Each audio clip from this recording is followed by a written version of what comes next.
Benar nggak sih sekolah di luar negeri itu mahal? Apa aja yang harus dipersiapkan dari sisi keuangan agar bisa bertahan hidup di tanah rantau nanti? Apakah memungkinkan untuk bekerja sambil kuliah ketika merantau?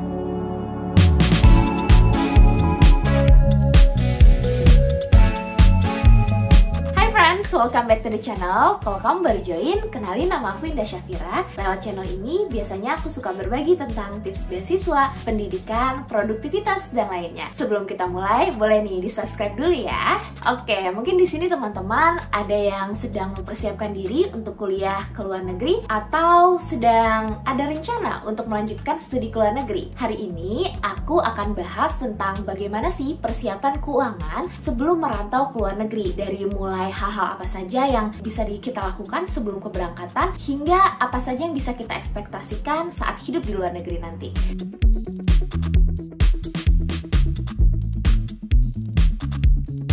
Step pertama banget yang harus teman-teman lakukan adalah due diligence atau riset dan cari tahu berapa biaya hidup untuk tinggal di kota teman-teman nanti akan kuliah. Informasi seperti cost per meal, transportation, housing, hal-hal seperti ini bisa dicari di Google atau biasanya di website universitas juga mereka udah ngasih tahu nih rough expenditure per month-nya berapa. Atau tanya-tanya sama alumni atau orang yang saat ini sedang tinggal di kota tersebut. Buat di sini teman-teman yang mau ke Harvard atau tinggal di Boston per se, bisa banget cek videonya teman aku Nadira.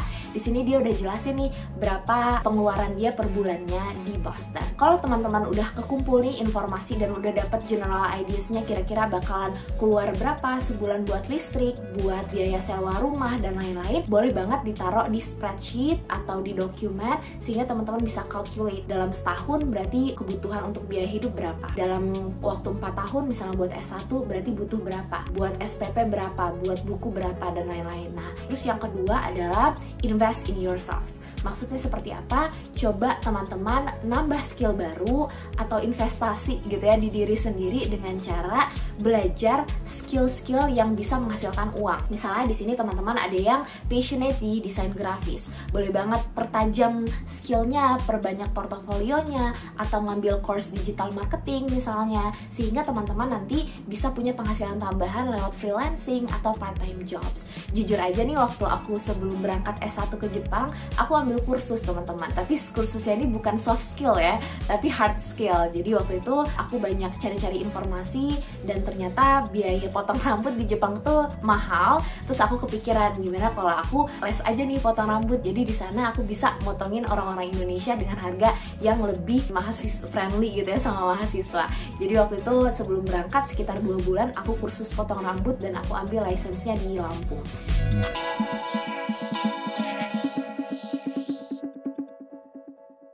Oke, mungkin sedikit konteks kali ya. Jadi waktu aku S1 di Jepang itu beasiswanya hanya berupa tuition fee. Biaya hidup itu harus nanggung sendiri. Jadi harus mencari beasiswa lain atau harus bekerja paruh waktu atau beasiswa orang tua gitu. Tapi sayangnya aku bukan anak tunggal, adik-adikku tuh masih kecil-kecil dan butuh biaya pendidikan juga. Jadi aku nggak bisa egois pada saat itu. Aku udah mulai coba kerja part-time semenjak aku semester 1. Kerja part-time pertama aku itu kerja bersih-bersih di kelas subuh-subuh.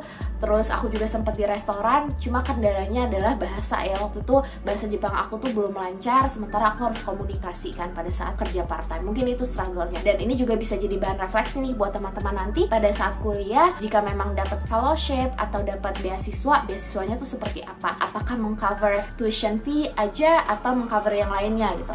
Kalaupun mengcover biaya hidup berapa? Apakah cukup untuk asuransi, untuk housing dan lain-lain? Ini harus di planning dengan baik sehingga semuanya tuh udah expected.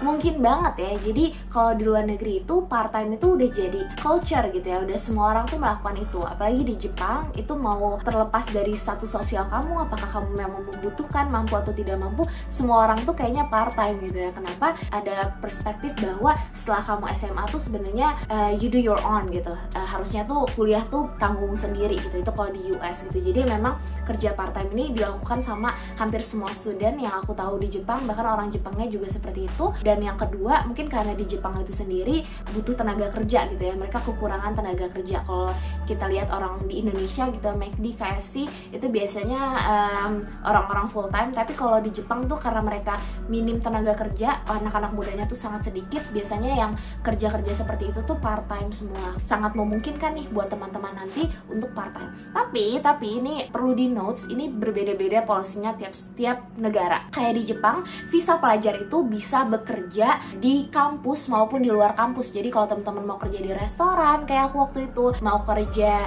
di hospitality, tourism, jadi tour guide atau kerja di hotel, itu boleh banget gitu ya. Tapi ada beberapa negara yang tidak memperbolehkan visa pelajar untuk kerja di luar sekolah. Nah, kalau di US sendiri itu boleh bekerjanya hanya di dalam universitas. Jadi teman-teman bisa jadi asisten dosen misalnya, atau jaga di library, atau bantu-bantu di cafeteria. Boleh kerja paruh waktu tapi hanya di lingkungan sekolah. Nah, ini kembali lagi ke kebijakan tiap negara. Nah, ngomong-ngomong tentang part-time jobs, jadi waktu aku S1 di Jepang, aku juga sempat kerja part-time cuci piring di salah satu restoran tabehodai di Jepang, atau restoran all you can eat. Nah, bisa bayangin tuh, rasanya tuh kayak piring gak habis-habis datang terus gitu selama 2-4 jam setiap aku shift. Itu tangan aku nonstop kena deterjen dan air. Setelah shift biasanya super kering ya. Nah, buat teman-teman yang tangannya juga suka kering, aku rekomendasiin banget pakai Scarlett. Ini ada beberapa varian baru. Yang pertama ada body scrubnya, ini yang varian coffee. Ini tuh wanginya enak banget ya. Dan biasanya aku kemarin pakai yang wangi romansa kalau nggak salah, itu juga enak, dan bulir-bulirnya ini nggak menyakitkan kulit. Dia mengandung glutathione, vitamin E, jadi sangat baik buat kulit, buat moisture kulit kita. Terus setelah pakai scrubnya, aku biasanya pakai ini. Ini juga udah aku pakai, kakakku juga suka banget. Kemarin kita pakai yang orange sama yang pomegranate, dan udah habis juga. Habis pakai body scrub, pakai ini, terus bilas. Ini tuh kerasa banget teman-teman. Jadi waktu tuh karena udah habis yang kemarin, aku sempet lagi pakai sabun cair biasa di kamar mandi. Terus itu kerasa banget ya, habis mandi tuh langsung keset kan tangan kita, kulit kita tuh langsung keset. Tapi pas pakai Scarlett ini, abis mandi, abis bilas tuh moisture gitu, masih lembut gitu. Jadi beda banget deh, aku kerasa banget pada saat aku coba untuk stop pakai Scarlett, ternyata aku balik lagi aja deh ke Scarlett. Nah, biasanya setelah mandi aku pakai ini lotionnya, yang ini varian Jolly. Ini juga aku baru pakai kemarin.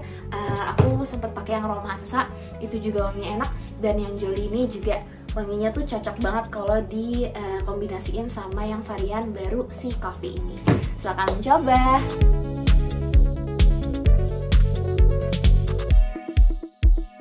Oke, kalau suka duka ini mungkin sukanya bisa dilihat dari sosial media gitu kali ya. Seperti kebanyakan orang sharingnya tuh yang bahagia-bahagianya. Nggak mungkin kan aku mata sebab abis nangis dimarahin bos terus aku sharing di Instagram, tuh nggak mungkin terjadi gitu. Tapi kalau ditanya dukanya pastinya banyak gitu ya, pastinya ada. Seperti misalnya aku dimarahin bos, tahun pertama aku di Jepang bahasa aku belum lancar, pastinya ada sacrifices yang aku harus relakan, seperti waktu bersama teman atau waktu pulang ke Indonesia. Winter gitu ya, pada saat libur musim dingin aku nggak pulang ke Indonesia tapi aku kerja part time bersihin sayur gitu kan, motong-motongin sayur lobak. Pada saat lagi spring break aku kerja di pabrik sekitar 28 jam karena diperbolehkan dan lain-lain. Hal-hal seperti ini tuh yang jadi dukanya gitu. Tapi sukanya juga banyak kalau kita ikut organisasi gitu ya, seperti BEM, waktu meeting, waktu bekerja tuh dibayar semua teman-teman. Terus aku pernah ikut kepanitiaan orientasi mahasiswa baru misalnya, itu per jamnya dibayar, nggak ada yang gratis ya di sana tuh, semua dihitung waktu. Bayarannya juga luar biasa, oke banget. Semenjak aku tahun ketiga, tahun keempat itu full aku ngajar ya, aku jadi guru. Itu juga menyenangkan sekali ya, karena ketemu anak kecil, aku jadi nemuin passion baru di dunia pendidikan. Terus aku jadi banyak tabungan gitu, dan dari tabungan ini nih aku bisa jalan-jalan nih, jalan-jalan ke Taiwan, jalan-jalan ke Korea beberapa kali. Terus aku keliling Jepang, sempet magang di New York, aku sempet exchange 6 bulan juga di Meksiko. Ini kalau aku nggak kuliah di Jepang dan nggak punya saving, mungkin aku nggak bisa lakukan hal-hal seperti ini.